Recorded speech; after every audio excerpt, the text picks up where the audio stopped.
Hi, I'm Nancy, and welcome to my Caregiver Journal. I have been caring for a village for the last few years. My husband has had cancer. His parents are nearby. They have dementia. My father got sick 2 years ago, and I tried to do that balancing act of being able to help my parents who live a few states away, being here to support Dan and his parents. And there were times that it didn't work out. We were helping Dan's parents do some appointments when my mom broke her hip, and I never was able to go and support her, but she had my brother and sister and son and a few other people supporting during that time. But the last few months I was able to go down several times to help my dad and my mom get through his illness. And for a while, my dad would always say, "Oh, Nancy, you're too busy, don't bother coming." But then the last year, my dad would say, "Thanks for coming, when can you come back?" And when I would talk to him on the phone, he would say, "No, you just figure it out, and when you can come back and visit, you just come back." And it was hard sometimes. One time I got down to visit my parents and my husband needed to go to the hospital, so I grabbed a plane and jumped on the plane and came back to get Dan to the hospital, and then I went back the next week to try to help my parents.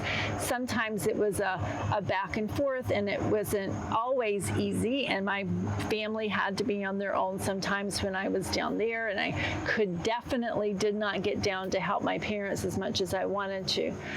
But that final week when I arrived on Wednesday, when my dad was in the hospital and things were pretty rough, I got there and I went over and I hugged him, and he grabbed my neck, and people laugh at me. My family's not big on hugging. I'm not a big hugger, but my dad grabbed my neck and he didn't let go for a long time. We had a really nice hug there, and then the next night we were my mom and I were going to go to her house so that she could sleep, and we just said goodbye to him for the night. And it ended up being the last time I spoke to him. And when I kissed him goodnight and said, "Good night, we'll see you tomorrow," he was only able to whisper, and the doctors said that he was just so weak that he couldn't get it all out. And he said to me, he said, "Nancy, thank you for taking the time to come down here." And it ended up being the last words he said to me, because he fell asleep shortly after we left, and he never woke back up. He passed in his sleep. And when we compared notes as to my brother, sister, and I, and my mom, we all said goodnight to him that night because we were going to take turns staying in the hospital. And what he said to each of us was so meaningful. It made me wonder, was there more than just "Thank you for coming this time," but was it a more general "Thank you for taking the time to come here"?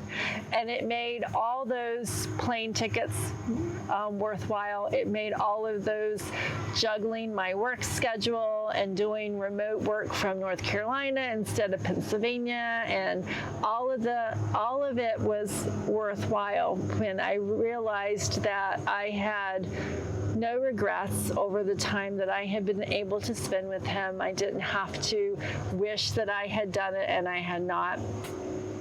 And it made me just glad for those times that I was able to spend with him, knowing that time is precious. You don't know when it's going to end.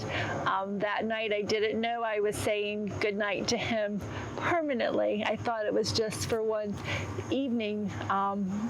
But those words will be meaningful to me forever.